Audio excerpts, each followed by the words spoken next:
حدیث بخاری شریف میں ہے کہ حضرت امیر معاویہ رضی اللہ تعالی عنہ فرماتے ہیں کہ میں نے سرور کائنات صلی اللہ علیہ وآلہ وسلم کو یہ ارشاد فرماتے ہوئے سنا، جو شخص بھی ان 5 کلمات کے ذریعہ کوئی چیز اللہ تعالی سے مانگتا ہے، اللہ تعالی اس کو ضرور عطا فرماتا ہے۔ مسلمان بندہ ان کلمات کے ساتھ دنیا و آخرت کی دعا کرے تو رب تعالی آسمان دنیا کی طرف تجلی فرماتا ہے اور ارشاد فرماتا ہے، زمین پر جو شخص ان کلمات کو پڑھتا ہے اس کے تمام گناہ معاف ہو جاتے ہیں، خواہ سمندر کی جھاگ کے برابر ہوں۔ فرشتے کہتے ہیں، اے ہمارے رب، ان کلمات کہتے وقت ایک گنہگار بندہ بھی تھا۔ رب تعالی فرماتا ہے، ان دونوں کو میری رحمت سے ڈھانپ دو۔ رب تعالی فرماتا ہے، کون ہے جو مجھ سے ان 5 کلمات کے ساتھ مانگے میں اس کو عطا کروں؟ کون ہے جو مجھ سے ان 5 کلمات کے ساتھ مغفرت طلب کرے میں اس کی مغفرت کروں؟ اللہ تعالیٰ اس کے لیے ہر تنگی سے نکلنے کا راستہ بنا دیتا ہے،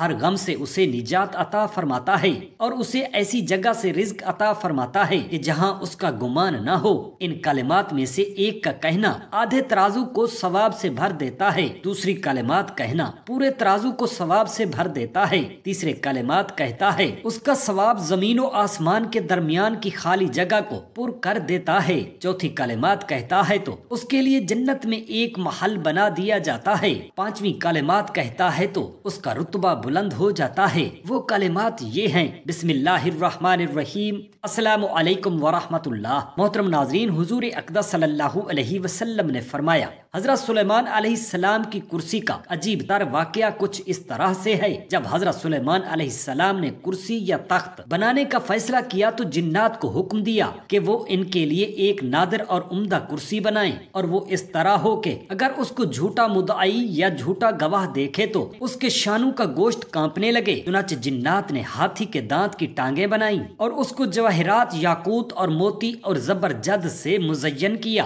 اور جواہرات سے انگور کے درخت بنا کر اس کو گھیر دیا۔ سونے کے 4 کھجور جیسے درخت اور ان درختوں کی شاخیں چاندی کی بنائیں۔ کھجور کے 2 درختوں کی چوٹی پر سونے کے 2 طاؤس اور دوسرے 2 درختوں کی چوٹی پر سونے کے 2 گدھ تھے، اور اس کرسی اور تخت کے دونوں گوشوں پر سونے کے 2 شیر تھے، اور ان دونوں کے سروں پر سبز زمرد کے ستون تھے۔ جنات نے اس تخت کو ایک سخت پتھر پر رکھا اور اس پتھر کے نیچے سونے کا ایک اثر بنایا تاکہ وہ اس تخت کو گھمائے۔ جب حضرت سلیمان علیہ السلام اس کے نیچے درجے پر چڑھتے تو وہ کرسی ان تمام چیزوں کے ساتھ چکی کی گردش کی طرح گھوم جاتی تھی، اور گدھ اور مور اپنے بازو اور شیر اپنے ہاتھ پھیلائے اپنے دموں کو زمین پر مارتے تھے۔ اسی طرح ہر درجہ میں کرتے تھے۔ جب حضرت سلیمان علیہ السلام اوپر کے درجے پر پہنچ جاتے تھے تو دونوں گدھ ان کے سر پر تاج رکھتے تھے اور ان پر مشک و عنبر کی خوشبو چھڑکتے تھے۔ جب آپ علیہ السلام تخت پر بیٹھ جاتے تھے تو سونے کا کبوتر ان کو زبور دیتا تھا،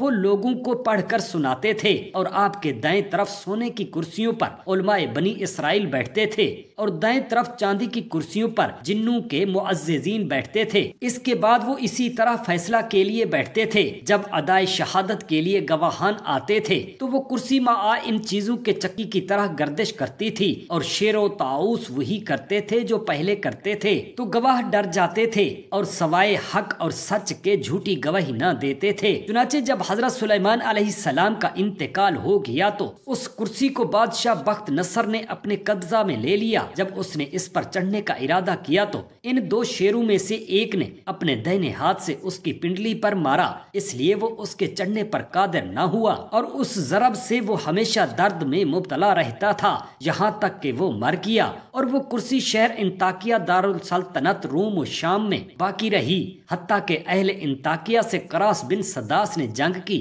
خلیفہ نے بخت نصر کو شکست دی۔ اس کے بعد کرسی بیت المقدس کی طرف واپس لائے۔ پھر بادشاہوں میں سے کوئی شخص بھی اس کے چڑھنے پر قادر نہ ہوا۔ پھر اس کو صحرا بیت المقدس کے نیچے رکھا گیا۔ اس کے بعد اس کرسی کے بارے میں کچھ اور نشان معلوم نہ ہوا، اور نہ یہ معلوم ہوا کہ وہ کہاں گئی، واللہ عالم۔ قوم بنی اسرائیل کا دل افروز واقعہ کچھ اس طرح سے ہے۔ ایک بادشاہ کافر تھا اور اس کا وزیر مسلمان تھا۔ وزیر بادشاہ کی نصیحت کا منتظر رہتا تھا۔ ایک رات بادشاہ نے وزیر سے کہا کہ چلو ہم تم سوار ہو کر لوگوں کے حالات معلوم کریں۔ چنانچہ دونوں سوار ہوئے اور ایک راستہ سے گزرے تو ایک ایسا محل دیکھا جو پہاڑ کی مثل تھا، اور اس محل میں آگ روشن تھی۔ یہ دونوں اس کی طرف گئے اور دیکھا دیکھا کہ وہ ایسا مکان ہے کہ اس سے سرور اور تار ہائے ساز کی آوازیں آ رہی ہیں۔ انہوں نے اس میں ایک ایسے شخص کو بھی دیکھا جس کے کپڑے نہایت ہی بوسیدہ ہیں اور وہ گوبر گہو کے تودا اور ڈھیر پر تکیا لگائے گھوڑے پر بیٹھا ہے، اور اس کے سامنے مٹی کا ایک بدنا ہے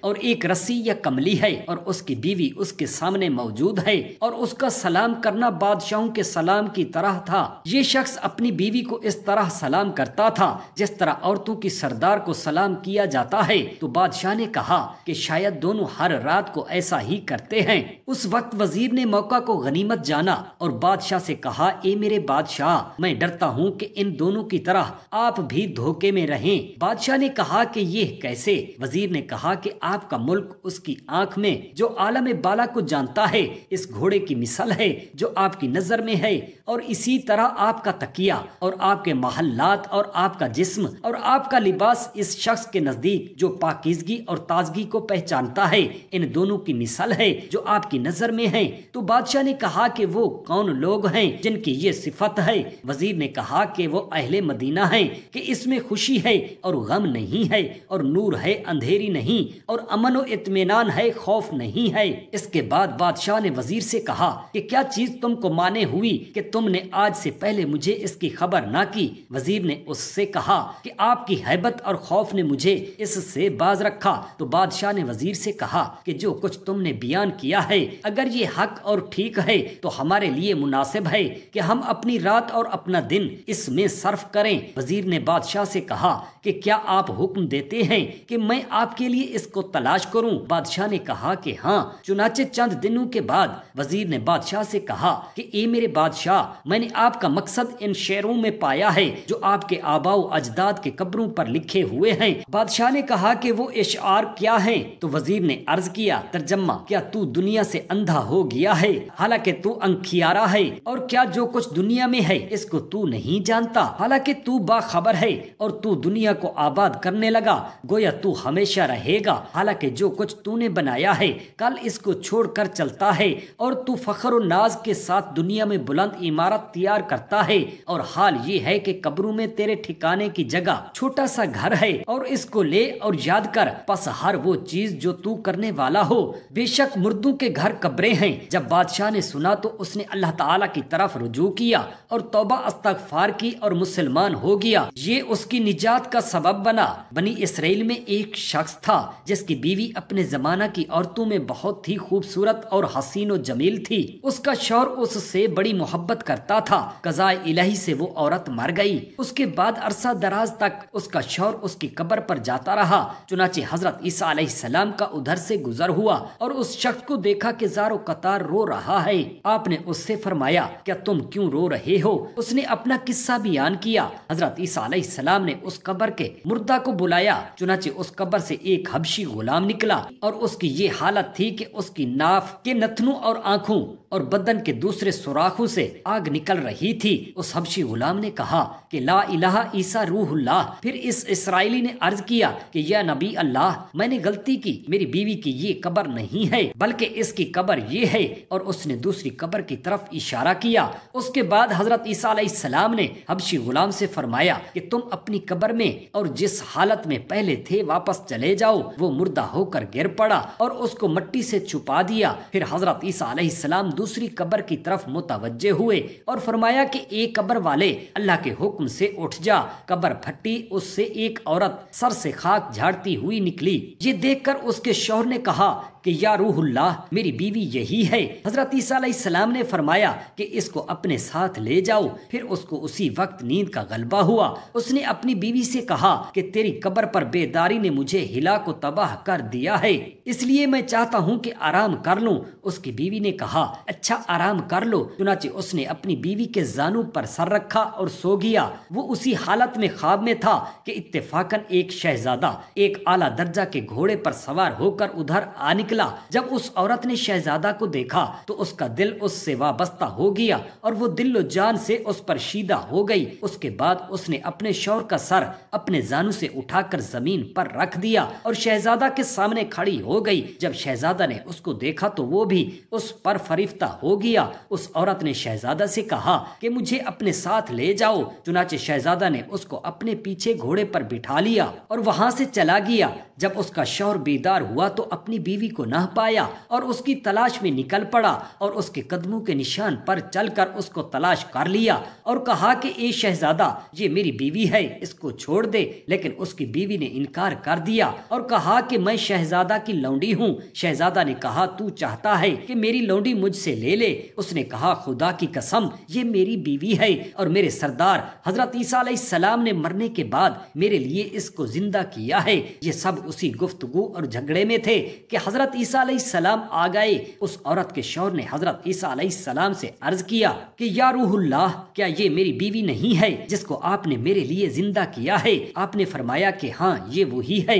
اس کے جواب میں اس عورت نے کہا کہ یا روح اللہ، یہ شخص جھوٹا ہے، میں تو اس شہزادہ کی لونڈی ہوں۔ حضرت عیسیٰ علیہ السلام نے فرمایا ارے کیا تو وہ نہیں ہے جس کو میں نے اللہ تعالیٰ کے حکم سے زندہ کیا ہے؟ اس نے کہا کہ یا روح اللہ، با خدا میں وہ نہیں ہوں۔ اس کے بعد حضرت عیسیٰ علیہ السلام نے اس سے فرمایا کہ جو میں نے تجھے زندگی دی ہے وہ واپس کر دے، تو وہ عورت مردہ ہو کر گر پڑی۔ حضرت عیسیٰ علیہ السلام نے فرمایا کہ جو شخص ایسے شخص کو دیکھنا چاہے جو کافر مرا تھا، اس کے بعد زندہ ہوا اور ایمان لایا اور ایمان کی حالت میں مرا، تو وہ اس غلام حبشی کو دیکھے، اور جو کوئی ایسے شخص کو دیکھنا چاہے جو مومن مرا تھا اس کے بعد اللہ تعالیٰ نے اس کو زندہ کیا، پھر وہ کافر ہو گیا اور حالت کفر میں مر گیا، تو وہ اس عورت کو دیکھے۔ اس کے بعد اس اسرائیلی نے قسم کھائی کہ اب کبھی نکاح نہیں کروں گا، اور وہ جنگلوں کی طرف نکل گیا اور وہیں اللہ تعالیٰ کی عبادت میں مصروف ہو گیا، یہاں تک کہ وہ خالق حقیقی سے جا ملا۔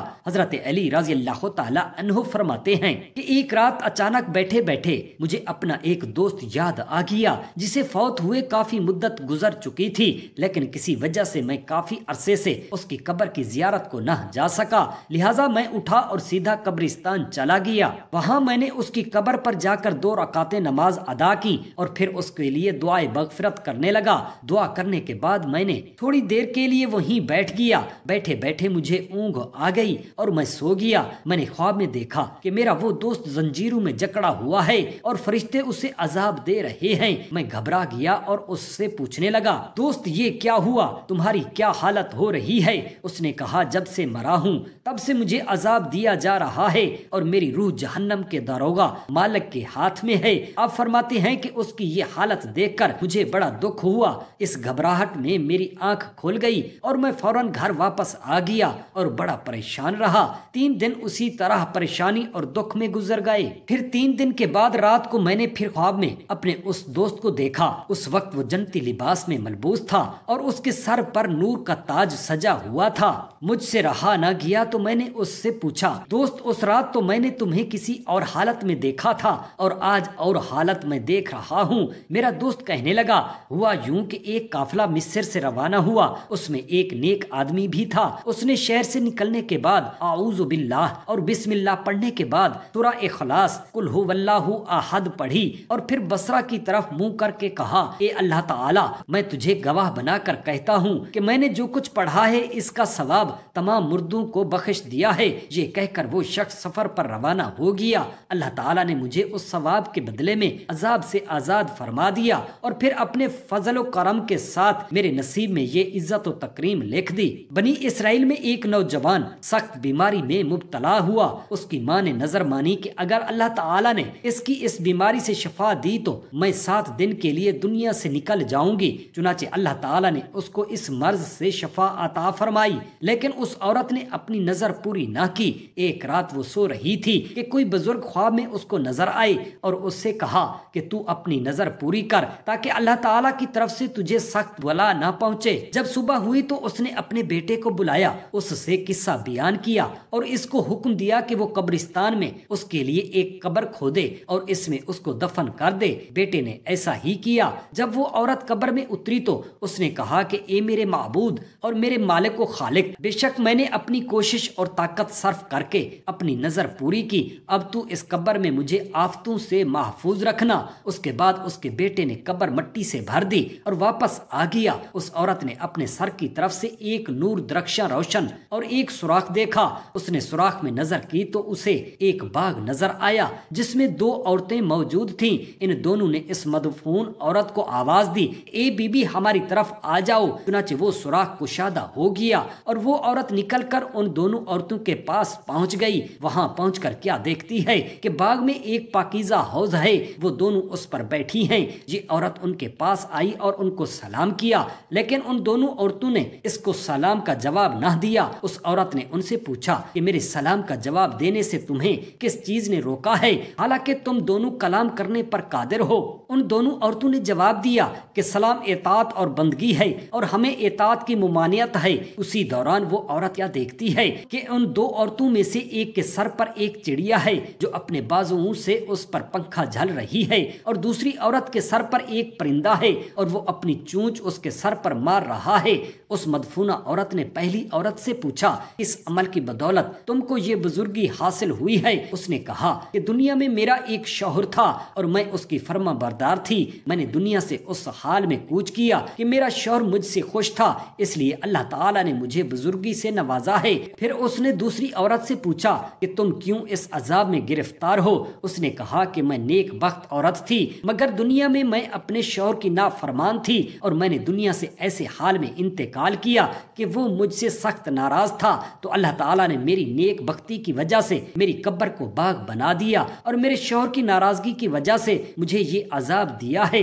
میں تم سے درخواست کرتی ہوں کہ جب تم دنیا کی طرف واپس جانا تو میرے لیے میرے شوہر سے سفارش کرنا، ممکن ہے کہ وہ مجھ سے راضی ہو جائے۔ جب اس مدفونہ عورت پر 7 دن گزر گئے تو ان دونوں عورتوں نے اس سے کہا کہ اٹھو اور اپنی قبر میں واپس چلی جاؤ، اس لیے کہ تمہارا لڑکا تمہیں لینے آیا ہے۔ چنانچہ جب وہ اپنی قبر کے اندر آئی تو کیا دیکھتی ہے کہ اس کا لڑکا قبر کھود رہا ہے۔ اس کے بعد لڑکے نے اپنی والدہ کو قبر سے باہر نکالا اور اس کو اپنے گھر لے گیا، اور یہ خبر مشہور ہو گئی کہ فلاں عورت نے اپنی نظر پوری کی۔ لوگ اس کی ملاقات کے لیے آئے اور اس عورت کا شوہر بھی آیا جس نے اپنے شوہر سے سفارش کی درخواست کی تھی۔ چنانچہ اس عورت نے اس سے اس کی بیوی کا واقعہ بیان کیا اور سفارش کی تو اس نے اپنی بیوی کی نافرمانی کو معاف کر دیا۔ ایک رات اس عورت نے اس کی بیوی کو خواب میں دیکھا کہ وہ کہہ رہی ہے کہ بے شک میں تیری وجہ سے عذاب سے نجات پا گئی اور اللہ تعالیٰ تجھ کو بہتر جزا عطا فرمائے اور تیرے گناہ معاف فرمائے۔ بسم اللہ کی برکت۔ حضور نبی کریم صلی اللہ علیہ وسلم نے فرمایا، ایک عورت کا شوہر منافق تھا اور اس عورت کی حالت یہ تھی کہ ہر چیز پر خواہ وہ اقوال ہو یا فعال ہو بسم اللہ کہتی تھی۔ اس عورت کی یہ حرکت اس کے شوہر پر ناگوار تھی۔ اس نے سوچا کہ کبھی اسے شرمندہ کروں گا، چنانچہ اس نے اپنی بیوی کو ایک تھیلی دی اور اس سے کہا کہ اس کو محفوظ رکھنا۔ اس عورت نے اس کو ایک جگہ پر رکھ کر چھپا دیا۔ شوہر نے عورت کو غافل پا کر وہ تھیلی اور جو کچھ اس میں تھا لے لیا اور اس کو کنویں میں پھینک دیا جو اس کے گھر میں موجود تھا۔ اس کے بعد اس سے وہ تھیلی طلب کی۔ جب وہ عورت اس تھیلی کی جگہ آئی اور بسم اللہ پڑھی تو اللہ تعالیٰ نے حضرت جبرائیل علیہ السلام کو حکم دیا کہ فوراً نیچے جاؤ اور اس تھیلی کو اسی جگہ پر رکھ دو۔ اس عورت نے اپنا ہاتھ اس جگہ رکھا تاکہ اس کو لے سکے، چنانچہ جس طرح اس نے اشرفی کی تھیلی کو رکھا تھا اسی طرح اس کو اٹھایا اور شوہر کے حوالے کر دیا۔ یہ دیکھ کر اس کا شوہر بہت متعجب ہوا اور اللہ تعالیٰ سے توبہ کی اور اس کی طرف رجوع کیا۔ حدیث بخاری میں ہے کہ حضرت امیر معاویہ رضی اللہ تعالی عنہ فرماتے ہیں کہ میں نے سرور کائنات صلی اللہ علیہ وسلم کو یہ ارشاد فرماتے ہوئے سنا، جو شخص بھی ان 5 کلمات کے ذریعہ کوئی چیز اللہ تعالیٰ سے مانگتا ہے اللہ تعالیٰ اس کو ضرور عطا فرماتا ہے۔ مسلمان بندہ ان کلمات کے ساتھ دنیا و آخرت کی دعا کرتا ہے تو رب تعالیٰ آسمان دنیا کی طرف تجلی فرماتا ہے اور ارشاد فرماتا ہے زمین پر جو شخص ان کلمات کو پڑھتا ہے اس کے تمام گناہ معاف ہو جاتے ہیں ہاں سمندر کی جھاگ کے برابر ہوں۔ فرشتے کہتے ہیں اے ہمارے رب، ان کے ساتھ ساتھ ایک گنہگار بندہ بھی تھا۔ رب تعالیٰ فرماتا ہے ان دونوں کو میری رحمت سے ڈھانپ دو۔ رب تعالیٰ فرماتا ہے کون ہے جو مجھ سے ان 5 کلمات کے ساتھ مانگے میں اس کو عطا کروں؟ کون ہے جو مجھ سے ان 5 کلمات کے ساتھ مغفرت طلب کرے میں اس کی مغفرت کروں؟ اللہ تعالیٰ اس کے لیے ہر تنگی سے نکلنے کا راستہ بنا دیتا ہے، ہر غم سے اسے نجات عطا فرماتا ہے اور اسے ایسی جگہ سے رزق عطا فرماتا ہے کہ جہاں اس کا گمان نہ ہو۔ ان کلمات میں سے ایک کا کہنا آدھے ترازو کو ثواب سے بھر دیتا ہے، دوسری کلمات کا کہنا پورے ترازو کو ثواب سے بھر دیتا ہے۔ اگر تیسری کلمات پڑھتا ہے اس کا ثواب زمین و آسمان کے درمیان کی خالی جگہ کو پر کر دیتا ہے۔ چوتھی کلمات کہتا ہے اس کے لیے جنت میں ایک محل بنا دیا جاتا ہے۔ پانچویں کلمات کہتا ہے تو اس کا رتبہ بلند ہو جاتا ہے۔ وہ کلمات یہ ہیں بسم اللہ الرحمن الرحیم، لا الہ الا اللہ واللہ اکبر، لا الہ الا اللہ وحدہ لا شریک لہ، لہ الملک ولہ الحمد وہو علی کل شیء قدیر، لا الہ الا اللہ ولا حول ولا قوۃ الا باللہ۔ حضرت ابو ہریرہ رضی اللہ تعالی عنہ روایت کرتے ہیں کہ سرکار کریم صلی اللہ علیہ وسلم نے فرمایا فرشتوں کی ایک جماعت ہے جو راستوں میں اللہ تعالیٰ کا ذکر کرنے والوں کی تلاش میں گھومتی پھرتی ہے۔ جب وہ کسی ایک جماعت کو پا لیتے ہیں جو اللہ تعالیٰ کے ذکر میں مصروف ہوتی ہے تو ایک دوسرے کو پکار کر کہتے ہیں کہ او یہاں تمہاری مطلوبہ چیز ہے۔ اس کے بعد وہ سب فرشتے مل کر آسمان دنیا تک ان لوگوں کو اپنے پروں سے گھیر لیتے ہیں۔ اللہ تعالیٰ ان فرشتوں سے پوچھتا ہے جبکہ اللہ تعالیٰ ان فرشتوں سے زیادہ باخبر ہے کہ میرے بندے کیا کہہ رہے ہیں۔ فرشتے جواب میں کہتے ہیں وہ تیری پاکی بڑائی تعریف اور بزرگی بیان کرنے میں مشغول ہیں۔ پھر اللہ تعالیٰ ان فرشتوں سے پوچھتا ہے کیا انہوں نے مجھے دیکھا ہے؟ فرشتے کہتے ہیں اللہ تعالیٰ کی قسم انہوں نے مجھے نہیں دیکھا۔ ارشاد ہوتا ہے کہ اگر وہ مجھے دیکھ لیتے تو کیا حال ہوتا؟ فرشتے عرض کرتے ہیں اگر وہ تجھے دیکھ لیتے تو اور بھی زیادہ عبادت میں مشغول ہوتے اور اس سے بھی زیادہ تیری تسبیح اور تعریف کرتے۔ پھر اللہ تعالیٰ فرماتا ہے کہ وہ مجھ سے کیا مانگ رہے تھے؟ فرشتے عرض کرتے ہیں کہ وہ تجھ سے جنت کا سوال کر رہے تھے۔ ارشاد ہوتا ہے کیا انہوں نے جنت کو دیکھا ہے؟ فرشتے عرض کرتے ہیں اللہ تعالیٰ کی قسم اے رب انہوں نے جنت کو نہیں دیکھا۔ اللہ تعالیٰ فرماتا ہے کہ اگر جنت کو دیکھ لیتے تو کیا حال ہوتا؟ فرشتے عرض کرتے ہیں اگر وہ جنت کو دیکھ لیتے تو اور بھی زیادہ وہ جنت کے شوق تمنا اور اس کی طلب میں لگ جاتے۔ پھر اللہ تعالیٰ فرماتا ہے کس چیز سے پناہ مانگ رہے تھے؟ فرشتے عرض کرتے ہیں وہ جہنم سے پناہ مانگ رہے تھے۔ اللہ تعالیٰ فرماتا ہے کیا انہوں نے جہنم کو دیکھا ہے؟ فرشتے عرض کرتے ہیں اللہ تعالیٰ کی قسم اے رب انہوں نے جہنم کو نہیں دیکھا۔ ارشاد ہوتا ہے اگر دیکھ لیتے تو کیا حال ہوتا؟ فرشتے عرض کرتے ہیں اگر دیکھ لیتے تو اور بھی زیادہ اس سے ڈرتے اور بھاگنے کی کوشش کرتے۔ اللہ تعالیٰ ارشاد فرماتا ہے اچھا تم گواہ رہو میں نے ان مجلس والوں کو بخش دیا ہے۔ ایک فرشتہ ایک شخص کے بارے میں عرض کرتا ہے کہ وہ شخص اللہ تعالیٰ کے ذکر کرنے والوں میں شامل نہیں تھا بلکہ وہ اپنی کسی ضرورت سے مجلس میں آیا تھا اور ان کے ساتھ بیٹھ گیا تھا۔ ارشاد ہوتا ہے یہ لوگ ایسی مجلس والے ہیں کہ ان کے ساتھ بیٹھنے والا بھی ہماری رحمت سے محروم نہیں ہوتا۔ اللہ تعالی ہم تمام مسلمان بہن بھائیوں پر رحم فرمائے، آمین یا رب العالمین۔ جزاک اللہ خیرا کثیرا۔